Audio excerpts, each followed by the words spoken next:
So welcome back, everyone. If you watched my recent video where I shared with you we baked brownies together yesterday, you know that I did some baking, which I don't typically do in the summertime, and I explained all of that in my video yesterday.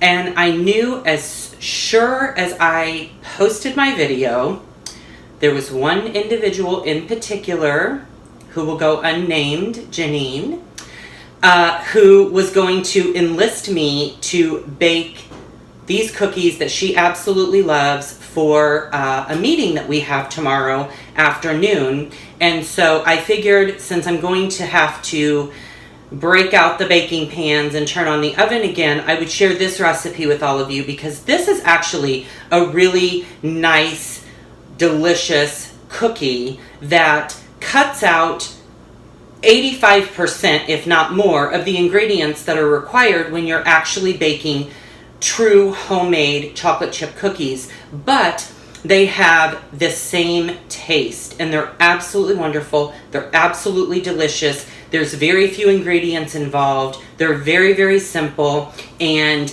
everyone that has ever tried them has loved them. So they are a cake mix chocolate chip cookie. I'm going to share with you today how to make that. So the first thing that you want to do is you want to get a yellow cake mix. I've got my little recipe card standing up here on my clothespin that used to be my grandmother's. She passed away last year, and she always used to use this to hold up her recipe cards when she was baking, and now I have it. So the first thing you're going to need is a yellow box cake mix. It doesn't matter what kind, just a yellow cake mix. That's important. Don't try to substitute it with a white or a golden or a chocolate. It really does need to be a yellow cake mix. So the first thing that we're going to do is add in our yellow box cake mix. And I think I may just take the bag out this time, because yesterday I dropped the bag into the bowl, which I don't normally do. So we're going to add in our cake mix here. Very simple. If you've never had these before, and maybe some of you have, you know that they're very delicious, and they really truly taste just like those homemade chocolate chip cookies that you love. The only real significant difference is they do have a real light appearance to them. So it calls for 1 full box of cake mix, a 1/2 cup of butter softened. Here's a trick that I do with my butter. First off, I don't measure out butter. Obviously, a stick of butter equals the 1/2 cup.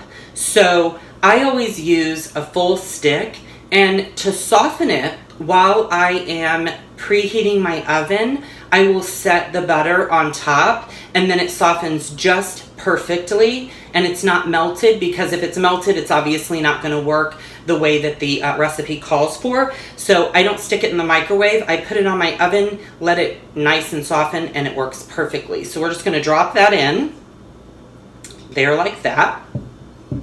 And then it calls for 1 tablespoon of milk. So I've measured out my tablespoon of milk here. It calls for 1 teaspoon of vanilla, which we have here, which I think vanilla makes everything taste wonderful. And then it calls for 1 egg. So we'll put our egg in here. And then, you know, yesterday, if you watched my brownie video, my box becomes my trash can, and then I dump it in the trash can. It's just easier to pile it all in the box and then pitch it. So what we do is we mix these ingredients together before we add the chocolate chips. So we'll put our beater on here. And make sure that's locked into place. I certainly don't want that flying off.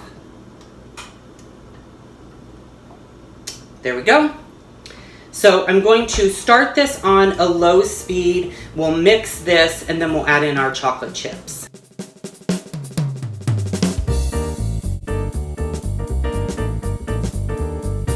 Okay, so that's whipped up very nice and very, very creamy.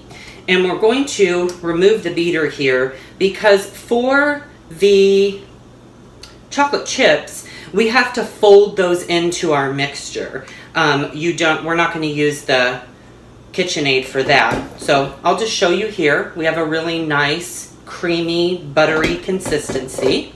And so this calls for 1 cup of semi-sweet chocolate chips. And we're just going to add some of them in, and then we'll fold that in, and then we'll add in a little bit more. I said yesterday I don't mix anything by hand. I don't prefer it. I do like to use the mixer, and I don't like hand mixers. I do like to use the KitchenAid, but in this instance, this will most likely chop up some of these chocolate chips. So you just add it in, and then you fold in your chocolate chips. Just making sure that you're getting everything that's on the sides and that it's nice and folded in. And then we'll add in the remainder.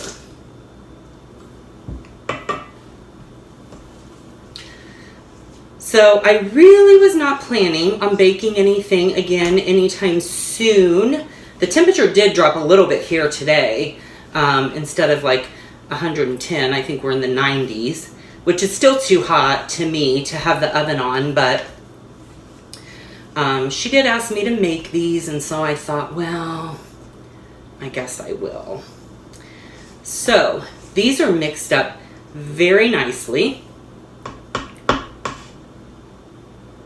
and our batter looks really great. So I'll share with you here. If you can see, we got our chocolate chips in there. We've got our batter ready to go. So now what we're going to do is place them on our cookie sheet, and our cookie sheet should be ungreased. So we have our ungreased cookie sheet, and we're going to use our cookie scooper, and we're just going to start dishing some of the cookie dough out. I like the cookie scoopers because they sort of keep the cookies proportionate, so I like that. But sometimes, not with this recipe, but sometimes with cookie dough recipes, the cookie scooper, sometimes it's so thick, the dough, that it's really hard to get it out, and I don't care for it then. I always run it along the side to make it somewhat flat, and it makes a really nice round ball on our cookie sheet. If you can see that there. So it makes a pretty decent sized cookie. My scooper does. So wipe some of the excess off here, and we're just going to continue dropping out our cookie dough.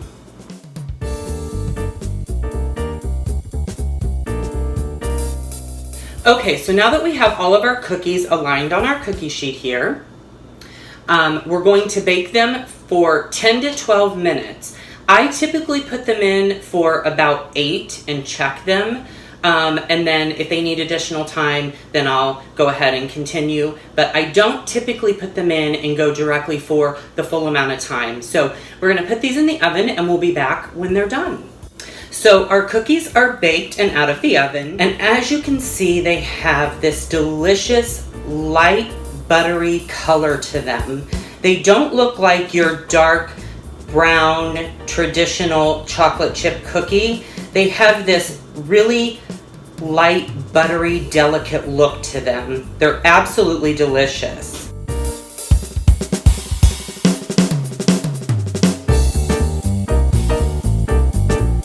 So the baking time in my oven was perfect at 10 minutes. It said anywhere from 10 to 12, and 10 minutes was the perfect cooking time in our oven. So I'm going to transfer these from the cookie sheet to the cooling rack. They don't take much time to cool.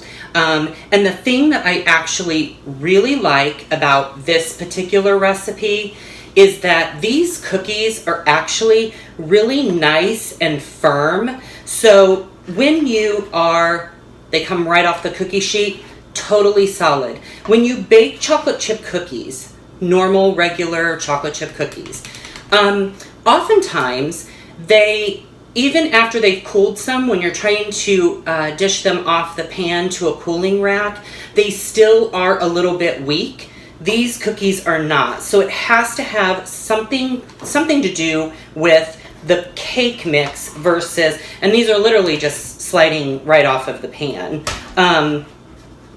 It has to have something to do with the fact that it's a cake mix versus, you know, traditional making your own flour, all of that. Don't get me wrong, I love those, but these are so simple and they're going to satisfy the craving of anyone who absolutely loves chocolate chips.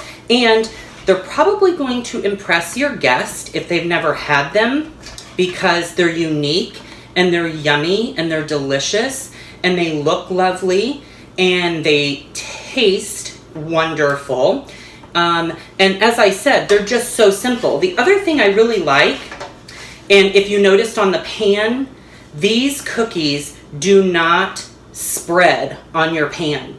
Once you form that ball, they stay exactly where they are. They don't spread out. Like sometimes, especially when you're doing a larger cookie, you will oftentimes find that that cookie will spread into a cookie bar. And before you know it, you have a giant pan of one big cookie you're trying to separate. These don't do that. They stay in the exact formation of how you put them on the tray to begin with. So there that is. Very, very simple. They're absolutely tasty and wonderful and delicious. I promise you, you cannot tell a difference between these and regular chocolate chip cookies. And if you've never tried them, try this recipe. It's so simple. There's very few ingredients, not a lot of time, but they taste absolutely wonderful.